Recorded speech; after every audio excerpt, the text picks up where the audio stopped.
Hello, everyone, and welcome to Star Trek Revisited, a relatively new Star Trek YouTube channel in which I, Peter Rising, have been revisiting Star Trek, which is a lifelong passion of mine, going from the very beginning, The Cage, then the original series, and we're going to just keep on going.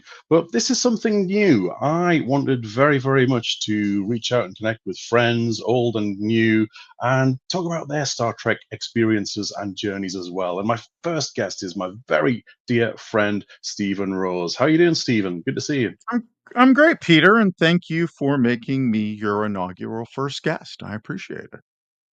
Oh, it is a great, great pleasure. And I would love to just get straight into things because I know that you Okay. are just as passionate about Star Trek as I am. It's one of our many shared passions. And I'd love to hear how you first got into Star Trek. When is your first memory of being aware of Star Trek in your life? I was born in 1966, so I was around and alive when the original series was on.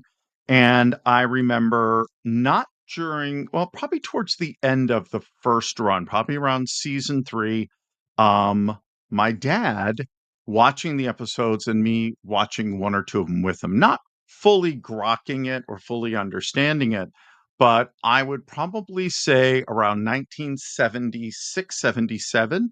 I started to watch some of them, got interested, and that really skyrocketed for me in 1979 when they announced the first space shuttle, and it was going to be named Enterprise, and they had all of the original cast there, and they announced, they were going to be doing a movie and all of this. I had been watching the animated series. I would watch, it was before cable and on demand, so I had to wait till it was on, but I would try to catch it when I could. And that's really when my interest started. And I think I went, it was before all the spin-offs and all the other series, and it was harder to connect with people. I went in just after Wrath of Khan was released. I don't remember what year that was. Hang on, I will look that up because now it's bothering me. So let's Ooh, see. I'm going to say Star Trek. 82 would be my guess for Wrath of Khan. That sounds about right. Let's see. Yeah. It is, you are correct. It is June of 1982. So in late 82, I went to my first Star Trek convention. After reading about them and reading some of the fanzines, I even had the books where they would reproduce the episodes and put in all the dialogue like it was a comic. I had a bunch of Mm, those. And I went to my first Star Trek episode. I got a chance to meet Walter Koenig. I got his autograph. wow.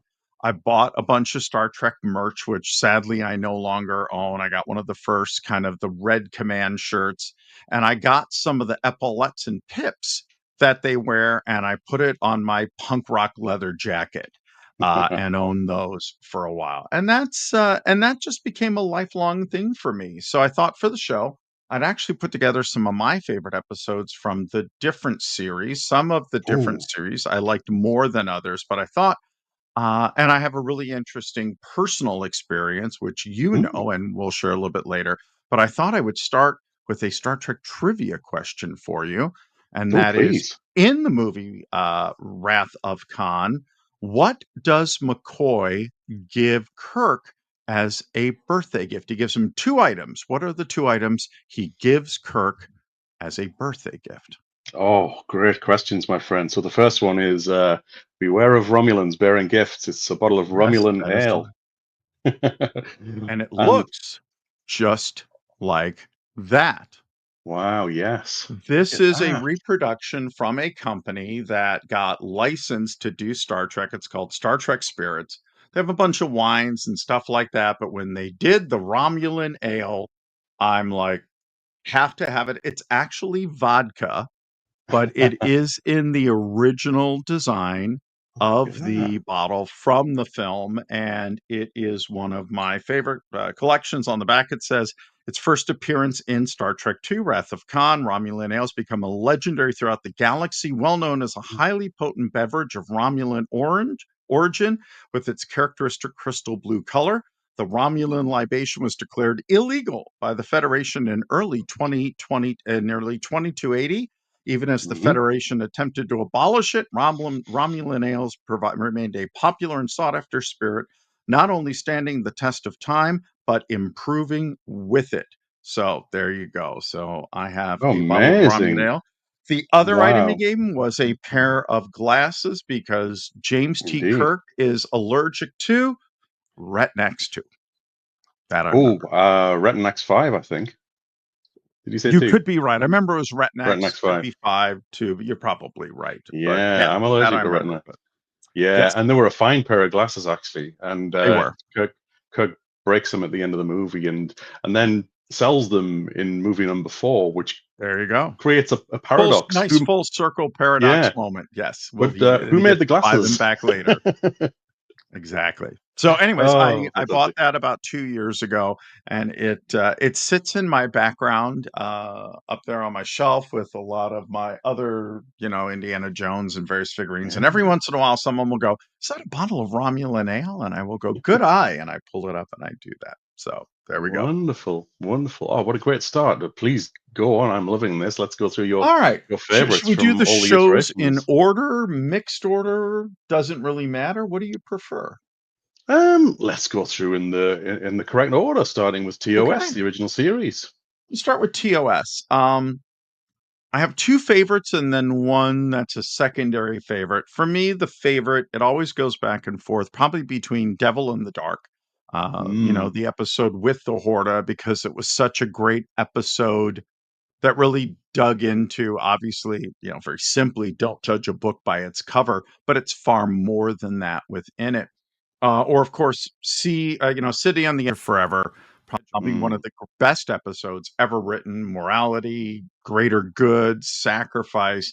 And then as a runner up, it's Space Seed because it gives us Khan. Not that it's a mm, great episode, but it gives us Khan and it gives us a young, vibrant, vital, virile Ricardo Montalban, in that episode. But Devil in the Dark was one of the first episodes I remember ever watching. Watched it with my mm, father, and we had a really interesting conversation about it. Like, okay, how would you have reacted, and what would have happened, and would you ever have seen it from this way, and how does that change, and how they are able to form a symbiotic relationship at the end where the mm, hoarders are digging up all of these minerals and they're richer than they ever could imagine or more profitable or able to push more out at that point. So it was interesting to see how that ended.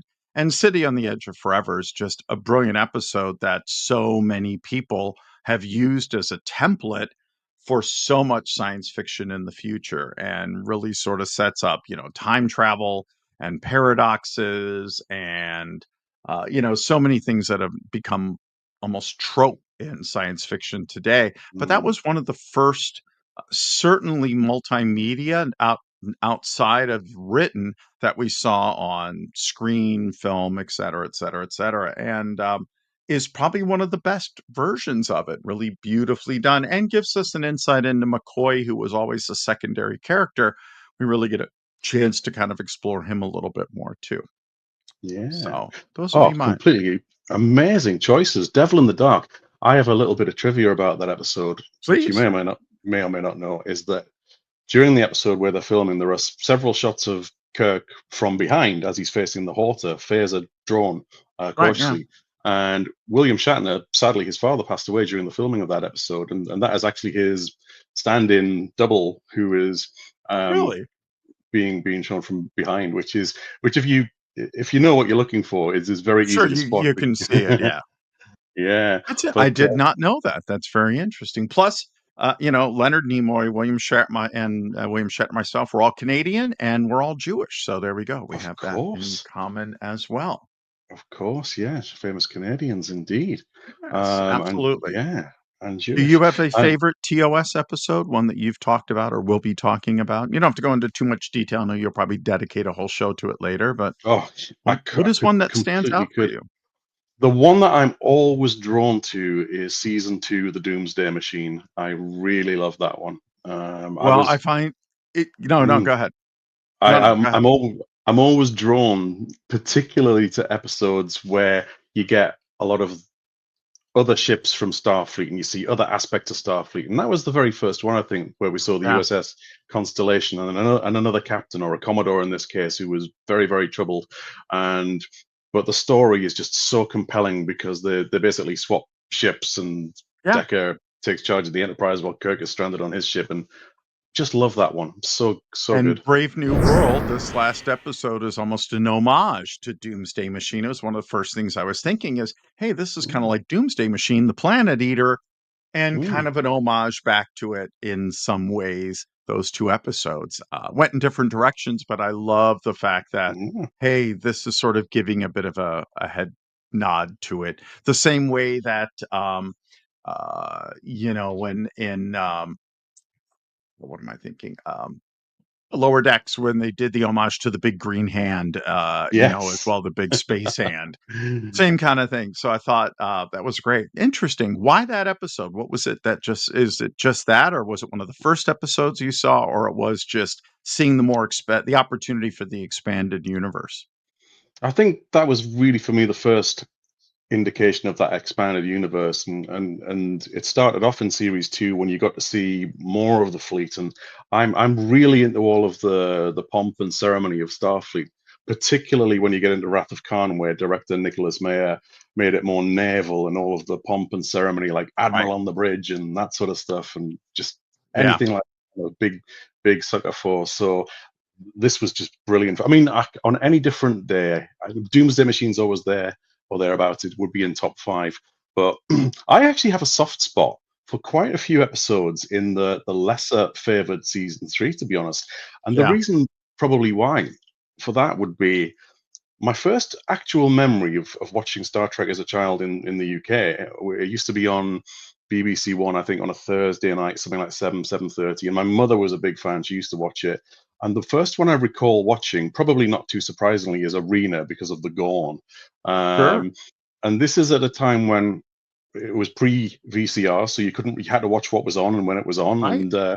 And eventually we got our first top loader Hitachi VCR in the early 80s, and they started rerunning the show.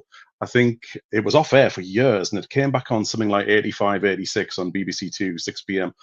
And I started recording them. And the first one they showed was Day of the Dove from season three. I don't know why they picked Yeah. that. Yeah. And I was just Interesting. so happy that I could watch them again and actually record and keep them. Right. Um, so I've got a soft spot for some of those season three episodes. I mean, I like Day of the Dove because it's got a really good Klingon story with great guest actor Michael Mhm. Ansara.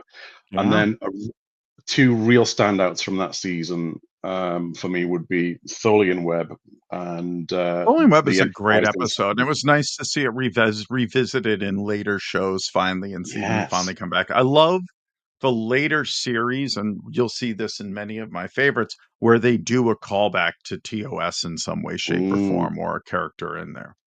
definitely, definitely. But yeah, I mean, gosh, I could talk forever. So let's digress. Let's go back to your list. And did you have Alright. others from the other two seasons No, of TOS? I tried to pick just 2, from each Hmm. one. I mean, there are tons that I love and tons that I'm super passionate about, but Yeah. those are the 2 that years later, when I think about it, are some of the first 2 that come to mind, some of the ones that throughout the show have continued to come back, and I think were most impactful and really made me Mm, understand, that Star Trek was a morality play. And one of those things that I loved and that I really love about Brave New Worlds is that they have embraced that single episode morality play again, that it's not these long arcs and things like that, which is great. Don't get me wrong. But that's, yes, I yes. think, one of the things that really makes the new series so great is they've gone back to that. And if this makes sense this way, why doesn't it make sense this way? Like the infamous episode, I'm sure you know the title of it, but the one with the two characters who were black and white on the opposite sides, played by Yes. uh, you know, uh, Frank just Gorshin. yeah, Frank Gorshin, the Riddler from Batman in Yeah. '66 and all that. But again, one of those great morality plays is why do we see this so different? Such a good one. And yeah, Yeah. and Next Season Gen three's got so many great delve ones. into that too. Yeah. And Yeah, season 3, I completely. think also because they were scrappy. They were out of money. They had to really Mm, reuse props and everything they can do.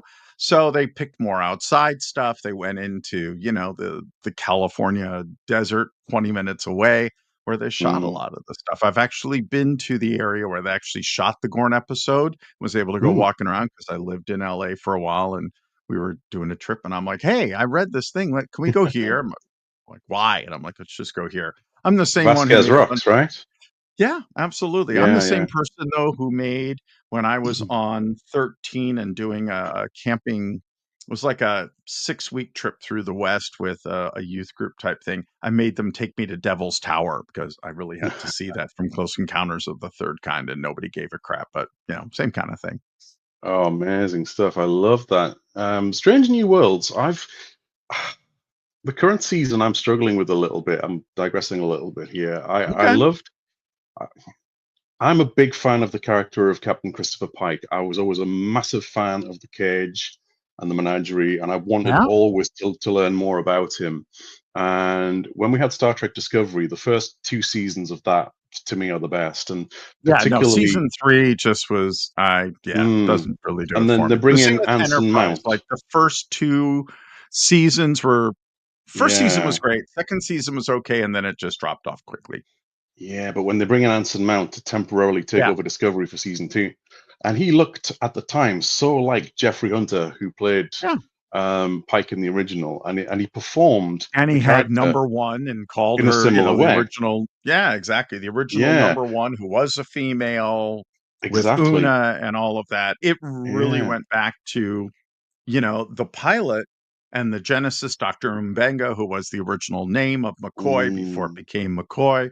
There was so much love and homage that's done in it, but I absolutely love mm, the series and I'm liking season 3. I agree, not as much as I've liked season 1 and season 2, but it's still mm, early and it's picking up speed for me. And they mm. started with an interesting cliffhanger with bringing in Scotty at the end of the Gorn episode They and where did. that was They going to did. go, which I thought was great. And it's wonderful to see him Yeah.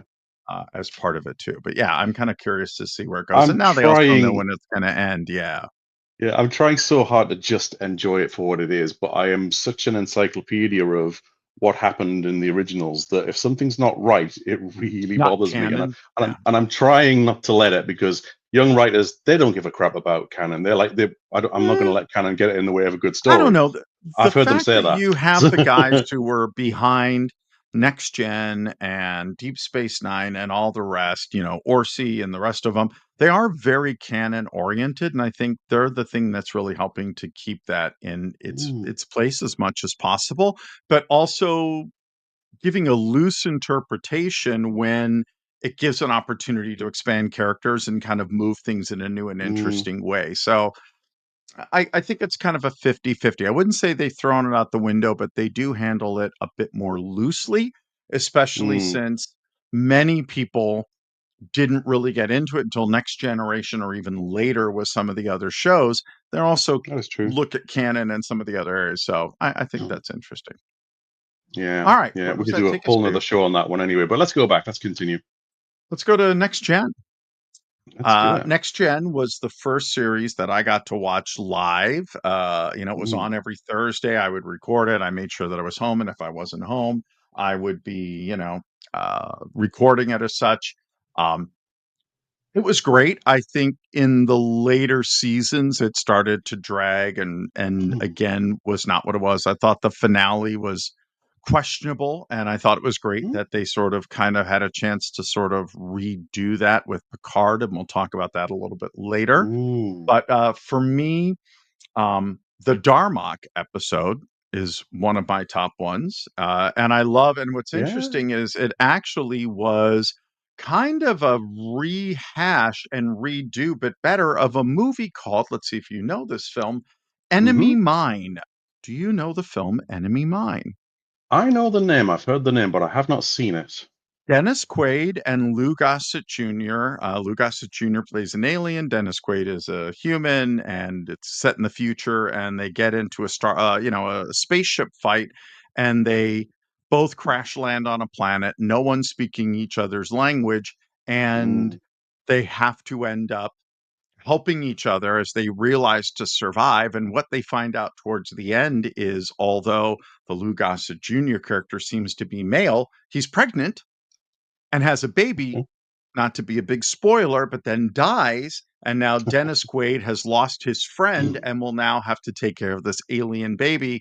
And he Wow. gets rescued, but you don't understand. You don't get to see what happens after that Mm, and bring it back and change this. How he's been changed from this person has been taught his whole life to hate this faceless enemy and how it did. The Darmok episode takes that, and I love it sort of borrowed generously from that, but really took it to a very different level. I thought the way mm, that they spoke through stories and through similes and all that was really brilliant. It was one of those episodes where up until 5-10 minutes before it ended, you had no idea how it was going to end and come together. And mm, it was also great to see that as time went on, we got to see more callbacks to that kind of episode and that sort of thinking and where that came in and some of that terminology, and even see it pick up in lower decks with a character who speaks that way and things along exactly. that line.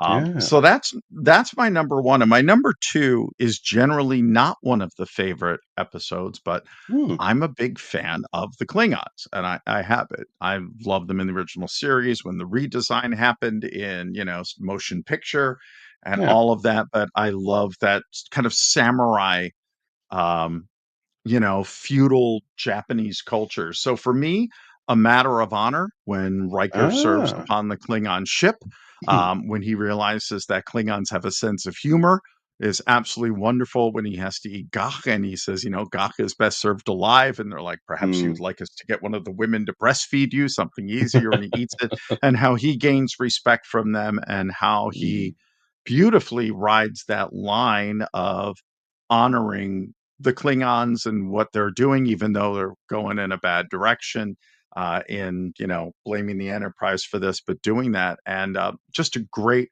play. But the first time I think we really got a really interesting insider view into beyond Worf's issues, into Mm. the Klingons and who they were, and understanding a more daily aspect than these little snippets that we were given.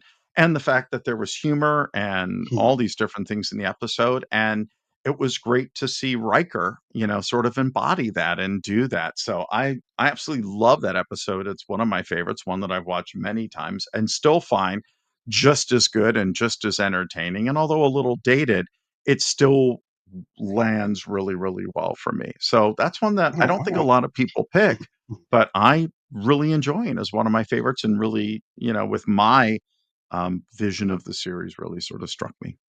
They are wonderful choices, my friend. And you might have seen my face light up when you said Darmok, because Darmok is actually my top episode as well, my favorite. I Really? have loved it from the moment I saw it. It resonated with me, and it connects with me even more today because, as you will know, and many watching, my youngest son has autism, Yeah. and although he is verbal, he doesn't really communicate in a normal way. He doesn't ask questions and have.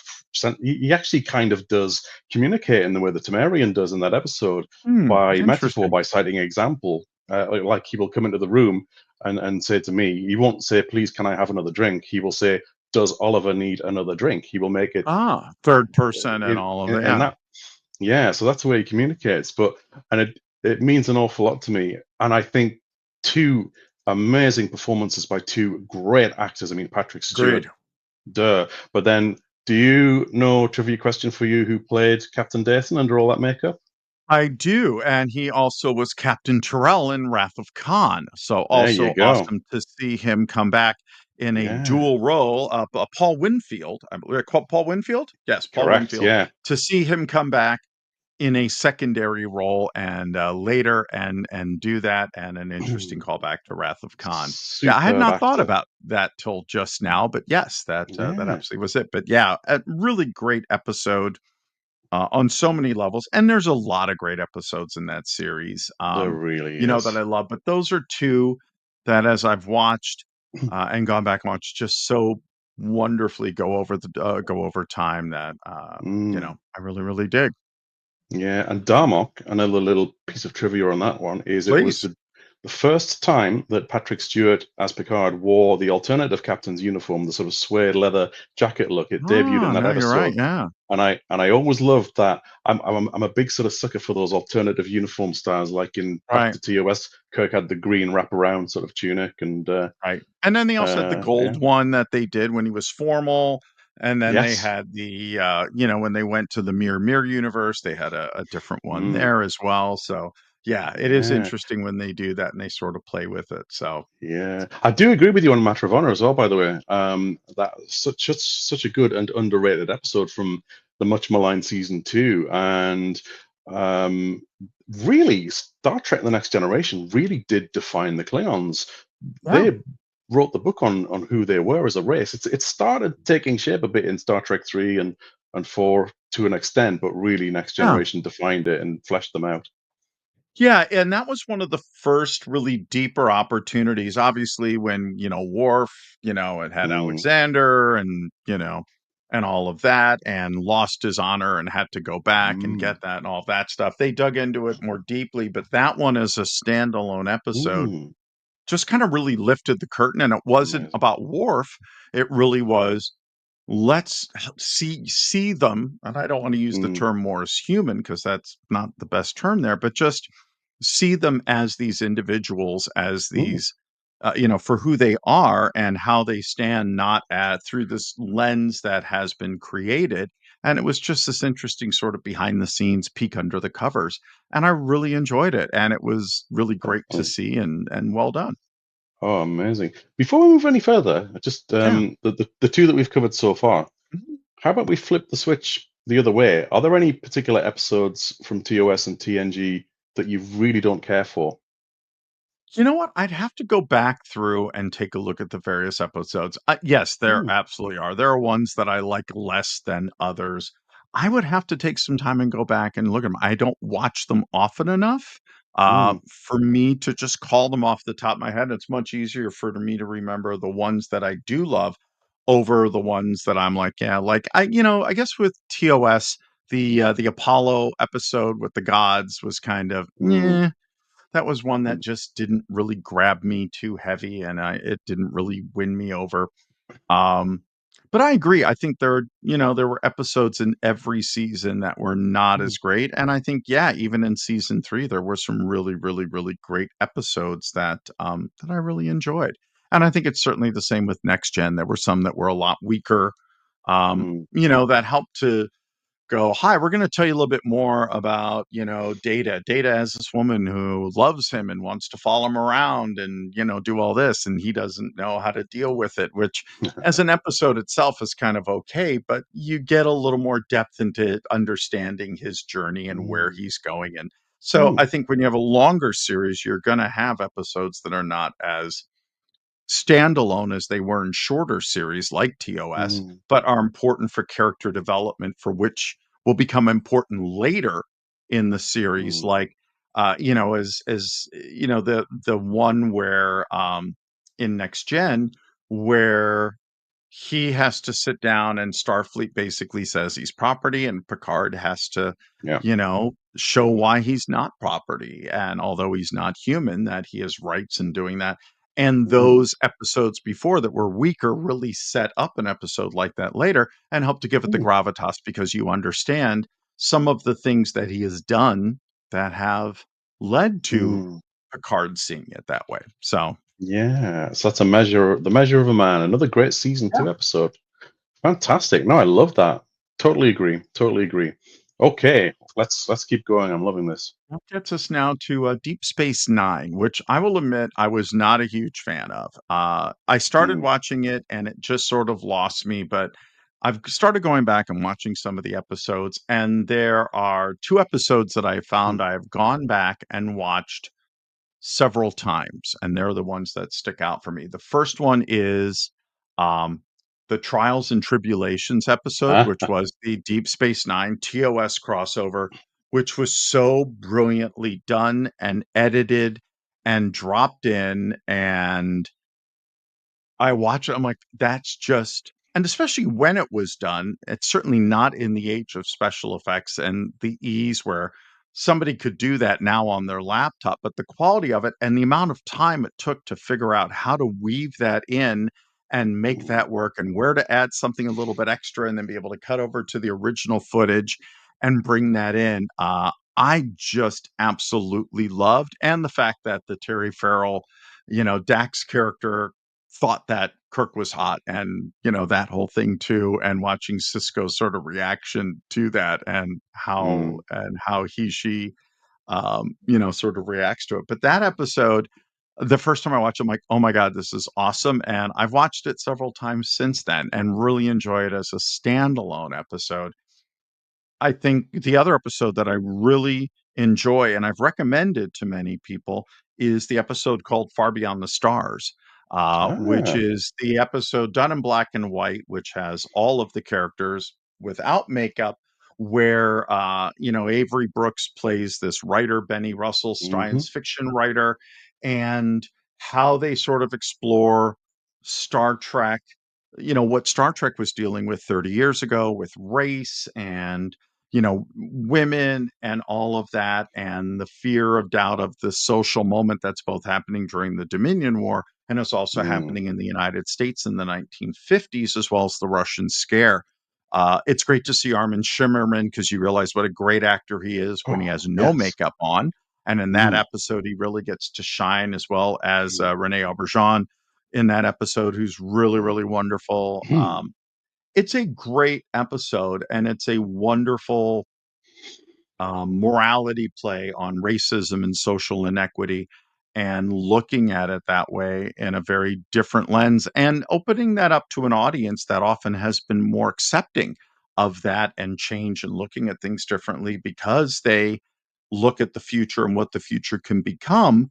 I Mm. think, people who love science fiction, I think especially Star Trek fans, are much open to that what could be and how we look at things. And I think, especially in this day and age, that's a really important value to have and to cherish among people. And we need more of that. And I think that episode, especially now, I think has even more weight and more heft than ever for people. And if you're going to go back and watch one, watch that, because I think it really helps to show you what we are capable of and what happens when we don't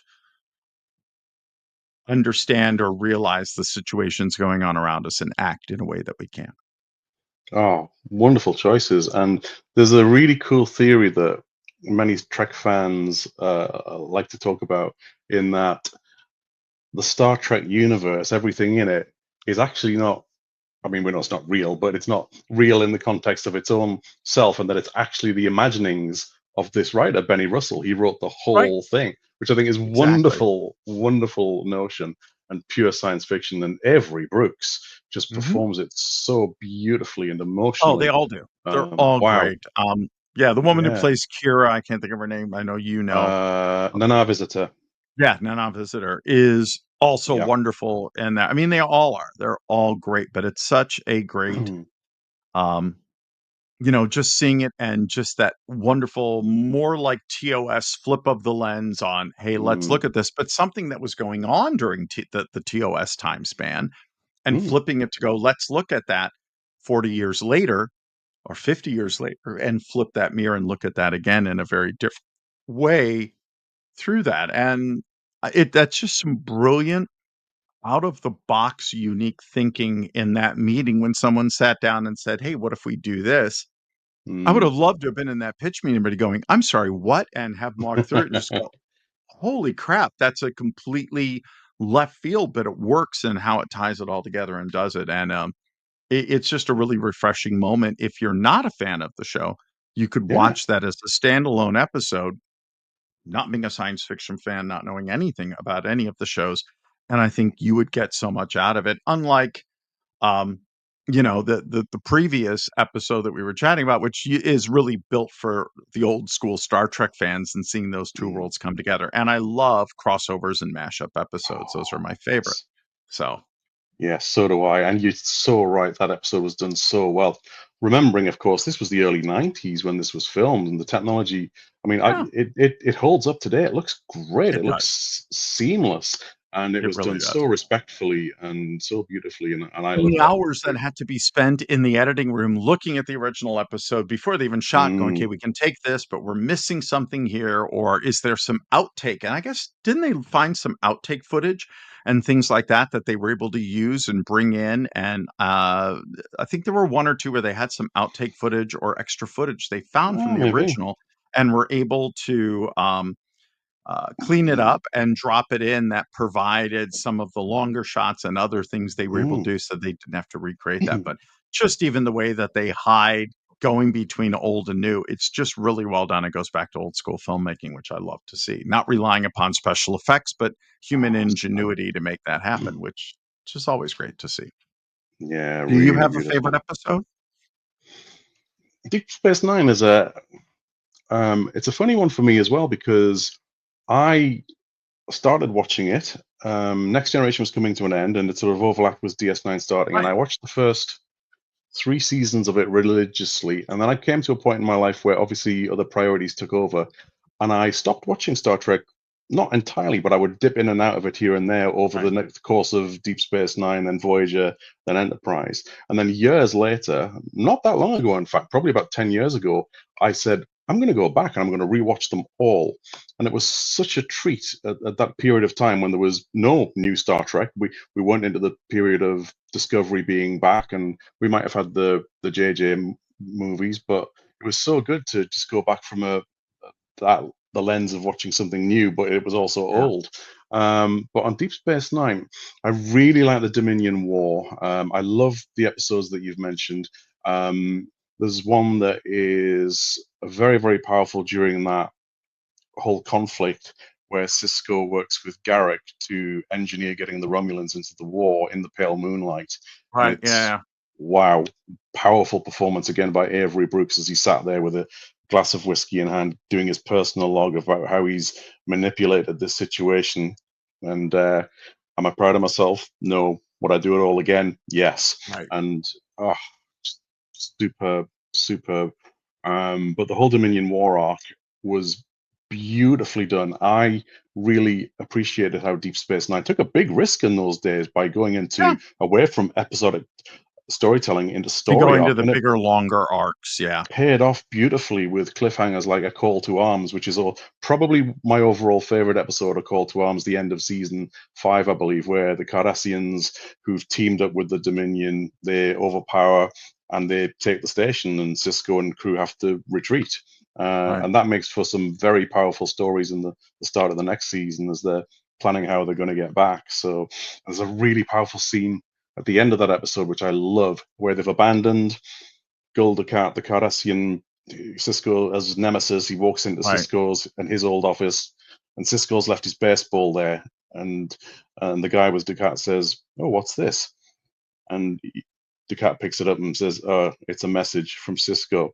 He's letting me know he'll be back because this baseball means the world to him, and there's no way he would leave it without planning to come back for it." And what a great ending! My thing with Deep Space Nine, and I think I represent the less passionate Star Trek fan. You Mm, have Trekkies and Trekkers.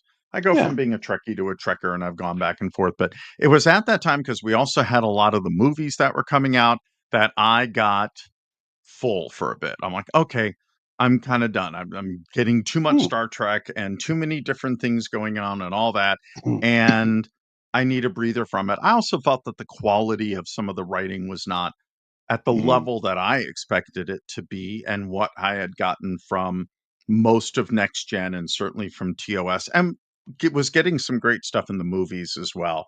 When yeah. I think we'll take a break and we'll jump to the movies at this point.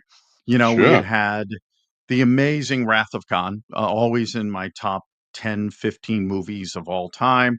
Mm, Kirk doing his absolute, doing his best William Shatner impersonation. Great deeper insight into their friendship, bringing in Savick, who becomes a really interesting and unique character. yes. Khan himself, and then again that crossover going back to the original series and how that came together. And Nicholas Meyer just doing an amazing job in Mm, bringing it together and starting that every even numbered Star Trek movie was going to be absolutely fantastic, which stayed true for quite a long time. Um, and it was hard to keep up with that at that level. So from the TOS movies, Star Trek 2 is the bar that every other Oh, film yes. has to hit. And I Mm, think as sequels, being a sequel, not sequel, really set the bar for how you could take something and redo it in an original and unique way. Um, mm, and I'm glad that Ricardo Montalban, for so many people that only knew him from Fantasy Island, and didn't yes. know him as the amazing actor from the 40s and 50s and 60s that he No, was, had a chance to see this whole other side. I mean, he just chews up the scenery in that he movie every does. time you see him when he's quoting, Melville, and those moments in that you were just glued to the screen and he just Mm, owns it. And, the look of surprise on his face when they catch up with him, all of that is just brilliant. And it's a great episode and sets up probably one of the greatest cliffhangers of all time with Spock oh, dying at the yes. end and people not expecting it. Like, I'm sorry, what the hell just happened? What do you mean the movie's Mm, over? You can't kill him, and people losing their minds over it. So, mm, Wrath of Khan sits at the time. When we take a look then at the next gen films, for me, it was either, I'd probably say First Contact, although I love Generations because bringing mhm, back, Kirk and finally kind of closing out Kirk's story and seeing the remaining living members from the original series mm, together one more time, mm, seeing James Doohan and Walter Koenig and, the three of them together was such an amazing moment.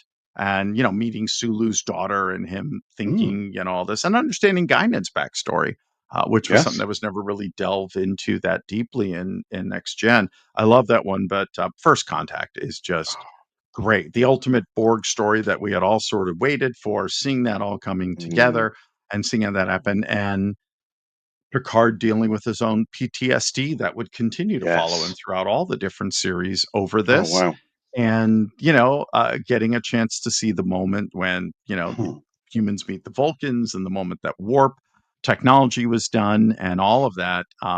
And seeing a lighter side of many of the next gen characters in some ways, seeing that, mm, the relationship between Troy and Riker and where that's progressed, seeing Geordi just become a huge fanboy, things like that, which, mm, are really great and interesting moments within that. So those are mine. And in the reboot, um, I loved the first film. I thought the J.J. mm, Abrams reboot and doing it in the Kelvin timeline um, was just a brilliant idea.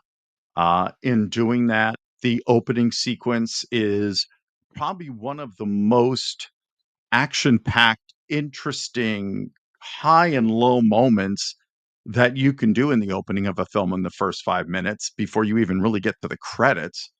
mm, Although I loved Into Darkness, again, bringing back Khan, but Benedict Cumberbatch playing just the greatest version of Khan and the only one that could ever equal Ricardo Montalban, his version of Khan, again, within the Kelvin timeline, was just brilliant, absolutely amazing, and a great and interesting direction to take that character and to do that. But when he's just taking out all the Klingons, mm, in that opening scene before he allows himself to be captured is just a great scene again of just chewing up the scenery and watching him see what he can become. And there's just some really great moments, and you get to see all the characters relationships and you get to learn more about them. But those first two films are great. Sadly, the third one, was yeah, it wasn't bad. It was great to see the characters together. I certainly would have loved to have seen what Quentin Tarantino could have done with that. I'm always curious to read that yeah. script someday, but I'm hearing that, you know, we might get back and there's some opportunities maybe to see another Star Trek movie in the future and that there's some movement on that again. But the first one, J.J. Abrams, I absolutely tip my hat to him. The reboot was absolutely brilliant. I remember Kevin Smith saying that he had seen a rough cut. And this is when the only thing we saw was just the new logo as the teaser, saying he Yeah. saw the first 15 minutes of the movie and he was floored. He goes, "People are going to lose their mind." And then he saw the rough cut. He's like, "This is you're going to lose your mind. This is for Mm. people that are not fans of the film that are. It's going to hit along that, and everybody's going to love it. And it is a roller coaster ride right up into the last second. And I 100% agree." Oh wow, I pretty much agree with everything you just said there. To be honest, from Wrath of Khan to that point, so I can't argue with anything. I Okay. think Star Trek Two is by far Shatner's best ever performance as Kirk. I Mhm. think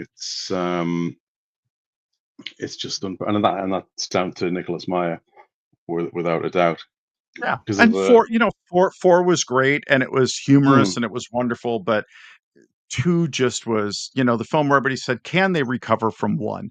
Where mm, 1 was really, "Hey, look at all the cool special effects we have." And visually, it's amazing, but the it's story just incredible. was not there, on too many levels, and there was Mm, just too much, and yeah, it's great to see the long shots of the Enterprise in that first time, but then just too much and, mm, not enough restraint. That could have been cut down quite a bit, and it again, the mm, story was weak. For the second one, they had one more chance to bring that back, and Nicholas Meyer just kicked the crap mm. out of it and did a great job. Oh, he nailed it. Um, He nailed it. yeah, And he brought in the naval sort of details that I mentioned earlier, with everyone doing a job on the Enterprise when they're getting ready for battle stations, people walking through corridors, getting torpedoes ready, just little details like yeah, that. Um, Really, really perfect. The yeah, it was motion great, picture. and for the fans, it was great to see Mm, a lot of that too. Again, how does that all work oh on the yeah. inside? We saw some of that in motion picture, but it just was there was just Mm, too draggy at too many parts. Although I do love the part where, they finally get McCoy on board and he has his mm. beard and he's been shanghaied and all of that, but, when Kirk says, "I Yes. need you," when he reaches out, that is a great moment It is a within. good scene. I actually I was with you for the longest time on the motion picture, and many people are. I've come to really appreciate it in recent years. I enjoy it more and more every time I watch it, and there's so much good to be found in it. I mean, especially the soundtrack, Jerry Oh, the Goldsmith. soundtrack's great. I mean, Oh, the just whole wonderful. theme when the Klingons are attacking the cloud, I used to teach in film school as an amazing Mm, you would ask people what's going on here. You say, "Oh, it sounds like a battle and people preparing." And, mm, that score that Jerry Goldsmith did, which also then became the main theme for Star Trek Next Generation, all that, indeed. just set up. And here's a guy who did Planet of the Apes, which was so much Mm, percussion and all that, and really thought out of the box. But that theme, the way it goes into the Klingon theme with those amazing French horns and the brass and the different percussions and sticks in the mm, background and how they do that. It's a wonderful yeah. piece of music and ranks up there with, some of the best stuff like Imperial March and stuff like that that John Oh Williams yeah. has done. So, Yeah, and there's a bit of a parallel in these movies, I think, to I think the Alien franchise, where in the first Alien movie you had Jerry Goldsmith, the right. second movie you had James Horner, and this is what Mhm. we get in Trek as well, with Right. James Horner. He went on to do two and three, Wrath of Khan, beautiful yeah. scores. And then Yeah, who do we have? and built upon the great work that was done, honored it and tweaked it a little bit at times, which Oh is always yeah, great to see. completely. And then just wrapping up the composers, actually, we had Leonard Rosenman for Star Trek 4, which was a very much lighter soundtrack, Yeah. a bit more I love bouncy, what which worked I for it. love what Michael Giacomo did for the reboots, for the Oh Kelvin yeah, timelines. definitely. His soundtrack Mm, is just especially for the first film, is just tremendous. So good, without a doubt. and brings in little bits from all the other soundtracks too, which I love that he pays homage to it at different points. Yeah. And then they get Jerry Goldsmith back for the much maligned Star Trek 5, directed by Shatner. But again, a really powerful Why soundtrack. does God need a spaceship? Yeah. And then we end up on we go out on a bang with Cliff Idleman for Star Trek 6, Undiscovered Yeah. Country, with Nick Meyer coming back. So Which is probably my second favorite of all of the hmm, um, original TOS Crew series. I thought it was great. I saw it several times in the hmm, theaters.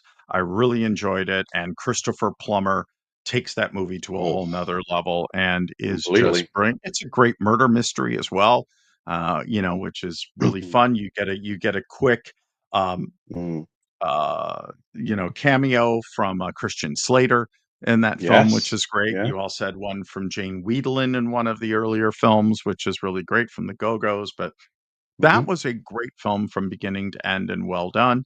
It really But was. yeah, and if I had to pick a number 2, that would probably be my number 2 for that I series. think I'd agree with that. Definitely. Yeah. There's one particular line that I love in that film, which is delivered by the late great David Warner, and it's as he's Ooh, departing the again, yeah, Enterprise. Departs the Enterprise after the awkward dinner, and he right. says to Kirk, "If there is to be a brave new world, our generation is going to have the hardest time living in it." And I just thought so poignant. Well, it sets it up because that was at the time Yeah. of perestroika and the fall Yeah. of the wall and, Paris and all of that, and it was the people who had grown up learning to distrust the Russians, and that's very much what it Mm, was a parody of, yeah. and those people were there in the newer generation that had not lived through that, that would look at it differently and would be more accepting of that. So it was a wonderful morality play on the Cold War and the Very ending of the much. Cold War during the Reagan era when that came out. Mm, So, yeah, no, 100%, I agree. completely. I am Oh, going to, and you're gonna get a good lot of stuff. hate mail for this, I'm gonna skip over Voyager because at that point I was Okay. full and tried watching some episodes of Voyager, and I have nothing against I thought it was a great cast. I love Kate Mulgrew. I love Mm. Seven of Nine when she came in later, but maybe I need to go back and rewatch it. But I I would kinda took recommend a it. break. I Yeah. would recommend it because I was the same. I As I said, it took me years to go back and watch them all properly.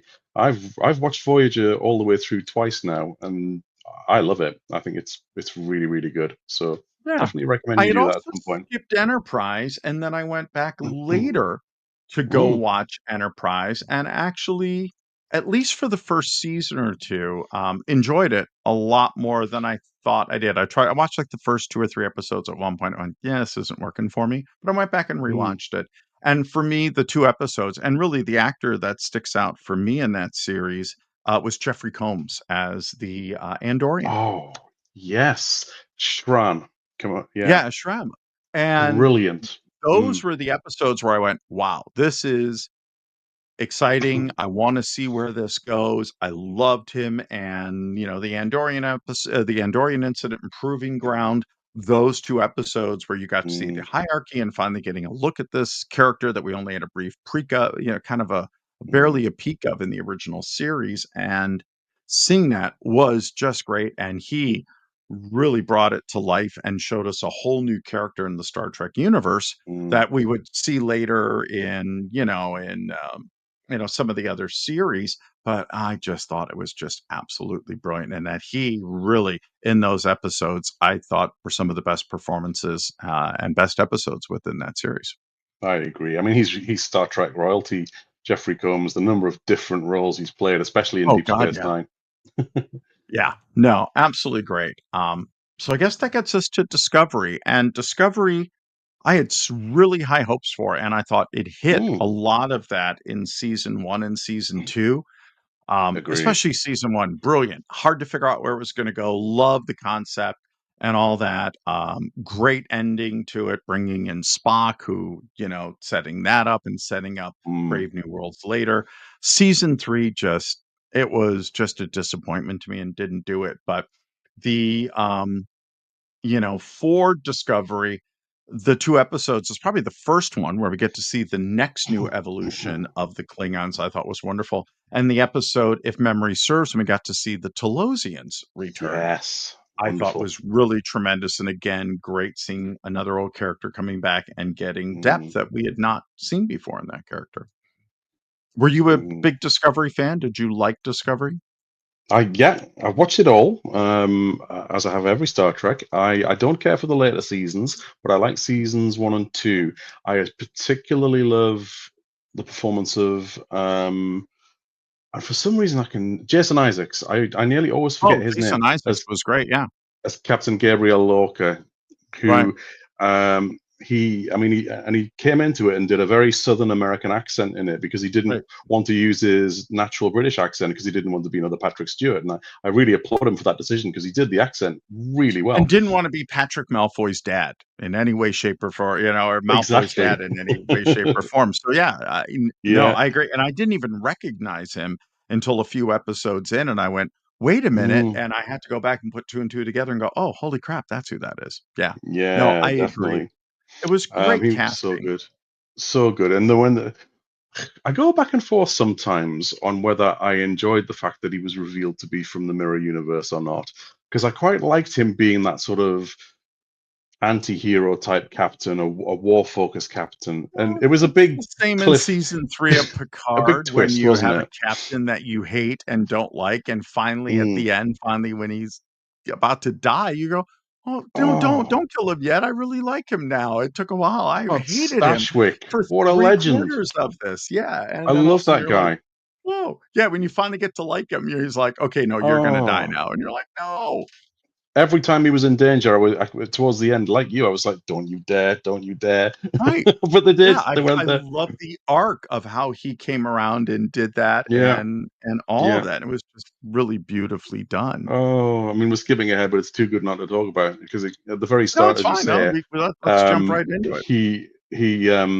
I was like, who is this dick, and why is he being such an idiot to Yeah, Picard and Riker, our intrepid heroes? And then by episode 4, 5, or 6, you're like, anyone else starting to quite like this guy? And and towards yeah, like episode 8 and 9, it's like, if Shaw dies, we riot. right. No, I loved it, and Picard, Brilliant performance. again, was one that I watched. Season 1, season 2 were okay, and I think it's just because season 3 is, Mm, again, that gold standard that you look for. You have, you know The Last Generation, the last episode, the whole crew mm, reuniting, finally getting that final episode that all Star Trek fans wanted. We get to see the yeah. Borg Queen finally come to fruition, and retribution and reconciliation, and Picard getting his moment to finally come full circle, and to do Mm, that, finally accepting, the scene, in that season where Riker talks about the 13 most terrifying seconds before he becomes a father, being a coach oh, to Picard yes. in a way that Picard had been to him for so long. Very Um, much. just seeing the whole cast and crew together, and when they all walk onto that bridge with Geordi, onto the Yeah. D and the lights come up, you're like, there's and they do a great job of knowing the fans Mm, feel that way and taking that moment oh, to yes. just sort of step back in a really wide shot and let Hmm. the fans enjoy it before going in and catching the reactions of each of the crew members. Mm, And they let that moment sit and percolate, understanding what that means for them yeah. My and my to eyes give were them not that moment. dry. My Oh, eyes were yeah, not dry in that scene. it was It was perfect. brilliant. It was perfect. Yeah. Yeah. I have a real So soft spot for Picard season 1. It's not everyone likes it. It's very divisive. But I love it. I really I appreciated enjoyed it. season 1. Season 2, it was a miss for Mm, me. The only good thing about yeah, it was Q. Having John Delancey agree. in is always a good thing. But apart from Always that, agree. it really missed the mark. But season 3 to me is perfection. Oh, Absolute yeah. No, it's perfection. it's the high water mark, and whoever sat down and said, "Forget that whole arc and everything. This is what we're gonna do. We're gonna find a way to bring those Mm, folks together and do it, and get them together before any of them pass away." Patrick Stewart's not getting any younger. Some of the other mm, characters, while they are still open to playing these characters and doing that, and finally answering the question about him and Beverly, if they ever really hooked yeah. up and got together, whatever happened with Riker and Troy, seeing what Geordi went on to, getting a chance to see Riker, in the Titan and all the other Hmm. aspects, and going back to Farpoint with the whistling and bringing back in Moriarty and all that, and just really it was a true, as I like to put, a love letter to the fans, It in was. so many ways. Amanda Plummer, awesome in it. Great Oh, to see her she come really back, was. in the role that she was in, and, where that was gonna go. I thought the casting of Jack was certainly interesting. Mm, I don't wanna say I didn't like it, did like it, I just thought it was interesting, not a direction I would have gone, but I would have had him mm, a little less manly and a little more prissy, because Picard was not a huge manly man. He was a little more soft and sensitive, huh, and someone who maybe physically better embodied that, but still, but it was Yeah. a true love letter to the fan and closure. I think for a lot of people that invested all that time and energy in Next Generation and didn't get the payoff that they wanted at the end. And I think that they did that and closed that door and did it absolutely beautifully. Yeah, they really did. They really did. And I do hope at some point we get that spin-off show, which people like to call Star Trek Legacy, with Captain Seven of Nine and the Enterprise G. I think Yeah. everyone's willing to do it, but so hopefully it's only a matter of time, because I would like to see that more than Yeah, anything else. and bringing those 2 worlds together, the characters that were, built in Picard and bringing that together and doing that Mm. and, yeah, all of that and seeing that together. And that brings us to Brave New Worlds, which I have absolutely enjoyed all the episodes except for the singing, dancing ones. I don't like them as much, but that's me. I know there are Mm. people out there who do love it, and it gives a great chance for those actors to do something fun. But for me, the Express themselves. crossover with Lower Decks episode that was done, those old scientists. I absolutely love that episode. I like Lower Decks. I enjoy Lower Decks and seeing Mm. those characters come to life. Um, watching Quaid do the Riker over, the seat and do the Superb. Riker maneuver and all of that and poking fun kind of at that and that forward and back. Mm.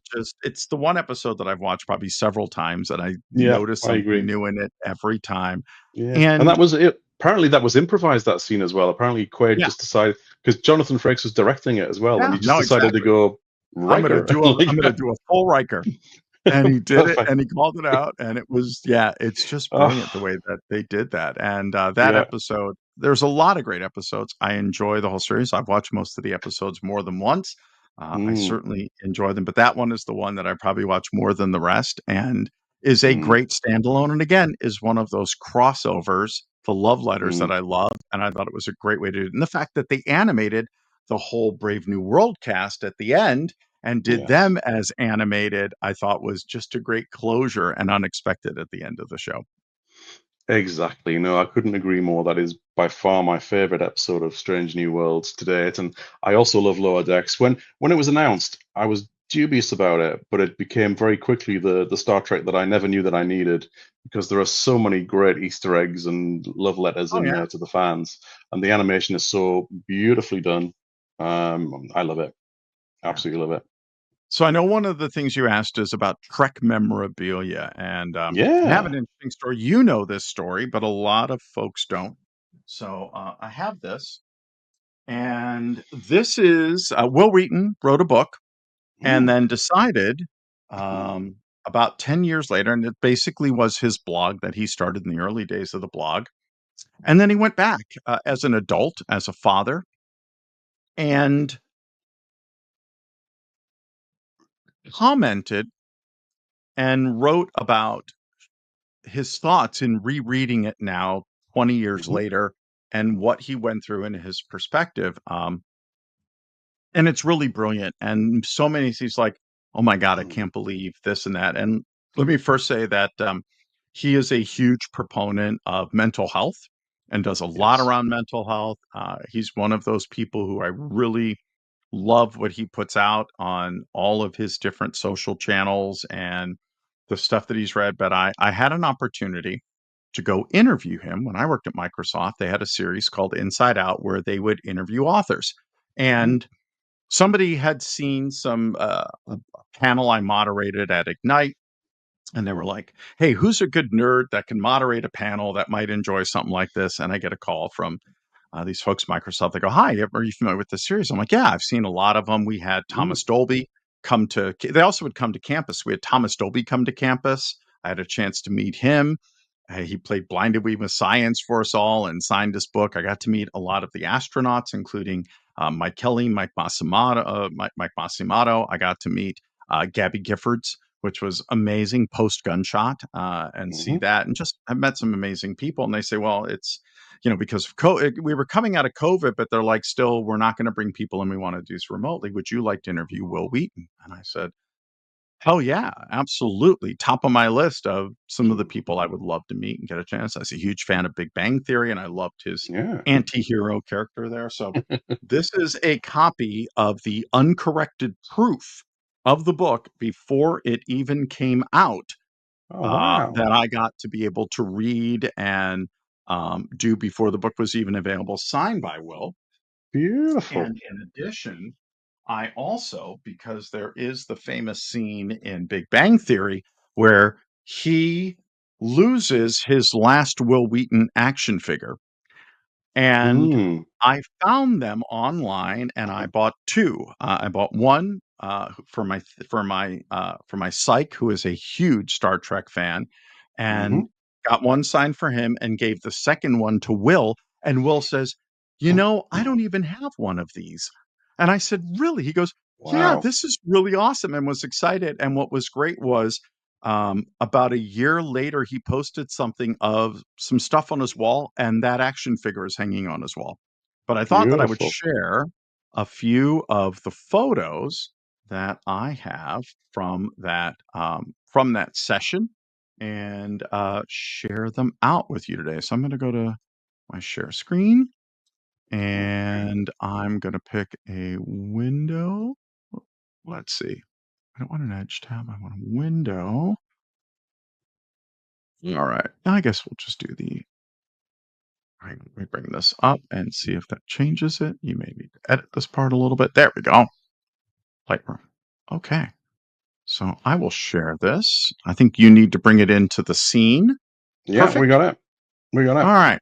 So it was part of that evening he was going to be doing a book signing. Um, And the guy who plays Kripke was going to be the moderator for it, but that happened a little bit later. But there's the Mm. book, Just a Nerd, Hmm. in the seat where I got to sit, and or still, sorry, still just a geek, and that is the annotated memoir. That's the redo of the book that he did. There is the 3 of us, and I actually brought 2 different T-shirts. I brought one that was the Wesley Crushers, and that one The is bowling. Yeah. yeah, and this Brilliant. one is the, chemical symbol for dopamine, which we both love Mm. because of the lack of or increase, especially with autism, and he's like, "I love that shirt." So, that is the shit-eating grin on my face as I'm getting to stand next to him, and that's his beautiful wife next to him, Annie. Yeah.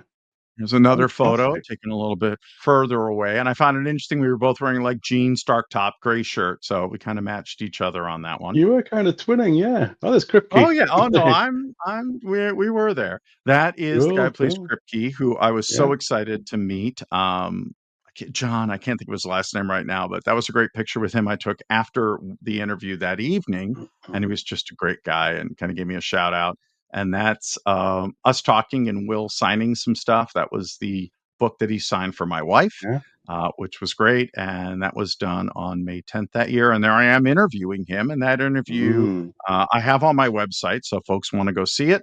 That is, really great, and that was us just talking and going back and forth, and Mm. he was just a great and generous host, and I got to also ask him 5 trivia questions, which was awesome at the end.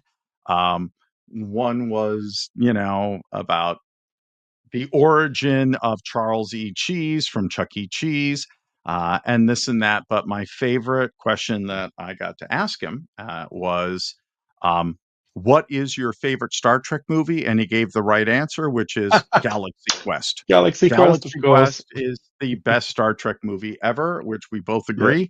And he answered that one, and we absolutely loved it. So I encourage folks to go watch that. It is a great episode, and Mm. beyond all the cool stuff that he learned and went through, and he's had a really rough life, his parents being showbiz Mm. parents and he being in Stand By Me and taking all of his money, went to go do a honeymoon, found out he had no money, that everything had been spent by his parents, and a lot Wow. of issues and things he's dealt with, but he's a great dad and, a really great compassionate person, but a huge champion where we kinda went off script and really dug into our frustration, especially Mm. here in the United States with the insurance and medical system and how mental health is not treated like other illnesses and both of our frustration around that, and he was very vocal, and it was a really great moment to share with him. And it's an off you can tell it was not something we agreed to kind of discuss ahead of time because he gets super passionate and very Mm, excited about that. And it really adds this depth and gravitas. And what was wonderful was um, when that went live, I got so many amazing comments because it was only available to Microsoft employees from so many people who said, "Thank you for doing this. And it's so great to hear people mm, talk about mental health and the importance of this and all of that." And I had so many people who were just like, "This was so great." And I've been a Star Trek fan for years and didn't know and da da da. And that it was just they felt it was just handled so well, and I spent months doing my research, reading his book, going through. I even created a playlist of all of his favorite songs, which he loves a lot of punk rock like I do, and listening to that as I did it, and, all that really came together, and the due diligence paid off, and it was a wonderful time meeting him, and a great human being, and I cannot say mm. enough positive things about Mr. Wil Wheaton, Oh, and the wow. type of person that he is. So that is, Yeah, better than any trading card or autograph or signed poster. absolutely. It was getting a chance to spend 2 hours, 1 hour interviewing Yeah. him and a pre-interview and getting a chance to watch him again that night, be interviewed, and seeing him and, get a chance out. And I heard from somebody that he was very nervous about meeting and getting Oh. interviewed from someone from Microsoft because he is a big fan and lover of Microsoft and technology, and that he was actually a little nervous, which I you can't really tell. And I was just as nervous on the other end because I wanted not to Mm, be too much of a fanboy and really be a good interviewer and ask the types of questions that the average person would want to ask if they met him about this. And I feel based on what others have said that I did a good job with that. So you can go to well, I can testify stephenlrose.com and go to the to videos that. and you can check that out. And you've Yeah, watched that we video. we will link to it. Yeah, I can testify to that because I've had the privilege of watching it, and I will watch it again. It's a beautiful conversation. Thank I'm you. a big fan of Will's. You're a dear friend of mine, and I'm a big fan of yours as well. And I think you just were perfect together. So I'd encourage anyone to go and watch that conversation. It's really compelling. Yeah, So, yeah. If you go out to stephenlrose.com, you go to videos, you'll see it. There's a lot of videos that I do around, interviewing clients and customers and people, but you'll get into it. There's that. And there's also another one that I did with the founder of Rolling Stone magazine as mm, well. But really, the Wil Wheaton episode, I feel, was just one of those moments that came together beautifully and that there's nothing I would change about it, and I don't remember what happened mm, during it. Uh, I just know I was well prepared and it came out well, and I appreciate your kind words around it. But I encourage folks to go check it out. I think if you're a fan of the show and a fan of absolutely. Will's, and if you're not a fan of Will's, I encourage you to watch it. You might become a fan of his. So Yeah, it's must watch, must essential viewing. awesome. What better place to end than on that? I I was don't gonna think say we can that top puts that, us my right friend. at about an hour, and that's it. If you were Yeah. here, I would offer you some of my Romulan ale, and we could toast and have a drink. But unfortunately, we are Oh, well, continents next apart. time I'm in Seattle or you're in the UK, well, we will have a drink for Done. sure, my friend, as we did in Seattle not too long ago. I would love that. Um, Miss you, love you. So great to see you, and great to finally get the chance to do a little podcast again Likewise, my friend, I and love each you other. too. It's been an absolute pleasure, as it always is, and we will do more of this. I've missed this so much. So, Peter, how do folks follow you? What are your social handles and all that before I give mine? How do folks connect with you? Oh wow! So I am on YouTube at Star Trek Revisited, all one word, and I am on Instagram now at. I'm gonna have to check because it's brand new. It's Oh, okay. Star dot Trek Revisited, and I've only been going on Got it. this for a couple of weeks, and already I've had so much engagement on this channel, so many comments on the YouTube videos that I'm doing on the rewatches of, and I'm finding my feet with it. I'm trying things Yeah. and seeing what works and playing about with the format a bit, and I think it'll settle down. People have commented, and I've really appreciated that engage. You can't buy good engagement. It's Oh, so cool. So we've got growing subscribers. Instagram I've only had going a few days. I've got 91 followers and climbing. wow. So That's tremendous. um, And I'll push this yeah. out too through all my stuff. I'm Stephen L. Rose. That's with a PH on all social platforms. You can connect with Mm, me. I specialize and talk a lot about driving Copilot adoption and tech stuff, but also a ton of indeed. geek stuff. And if you're a fan of geek stuff, And when I travel, I post pictures of people and food. And I actually have a new podcast that will be starting soon. Paul Thurrott and Paul is a very good friend of mine. We have Ooh, been recording and will be doing soon a new podcast called Desk to Destination, where we talk about our favorite travel hacks and gadgets, from wow. cool things like AirFly that you can plug into, the seat in front of you, and you can use your wireless headphones to listen and watch movies, to our favorite chargers, to bags, to backpacks, to the advantages in the United States here of clear and global entry. All of this. So we've been recording it, and we're going to start putting it out in the next few weeks. But that's something fun that will be coming out. So I encourage people to check out Thurrott.com and keep an eye out for that. That'll be coming out in the next few weeks. But Oh, something just for fun that I've been doing. And Paul is yeah. a dear friend as well. So it's great to share that with him. He's a good guy. Yeah, I can't wait for that, my friend. I will look forward to it. You've got one viewer and subscriber guaranteed already Awesome. for that. I can't wait. I Oh, should good. also, I'd be remiss if I didn't mention my own tech channel as well, which Yes. I've been so passionate about this Star Trek passion project recently that my tech channel, my Microsoft 365 focus channel, which is called Peter Rising 365, quite easy to find. I've been doing that for about 2.5 years now, and it's grown wonderfully. Yeah, I'm you've done a great job with that. Oh, thank you, my friend. I appreciate that. And I'm going into a bit of a soft relaunch of it because I feel like I've been a little bit complacent with it and putting out quality content that is not necessarily the quality I would like. I'm going to go back to my roots and do a bit more learning content rather than what I would perceive as clickbait content. And yeah, so watch out for that if you're on the channel. And if you are one of my subscribers and members on that channel, thank you from the bottom of my heart for that. And there's more to come. So, Well, there is only one way that we can end this podcast, and that is, of course, to say, Peter, live long and prosper, my friend. likewise, I modify this slightly now because I don't think you necessarily have to. I'm taking real creative liberty here from All Mr. right. Leonard Nimoy, but I don't think you necessarily have to live long to prosper. So I've Oh, modified it to say live well and prosper. there you go. Do you know what the original response to that was? It was Is it- peace and long life to you. Was Indeed, the indeed. original response to live long and prosper. So there you go. Yeah, Star Trek fantastic. also initiated the term the IDIC, infinite diversity and infinite combinations, and the Indeed. commonly used term today, grok. To understand something, to grok it is initially from Star Trek. So there we go. We'll leave folks with that. Wowza, what a perfect way to end. Thank you, my friend.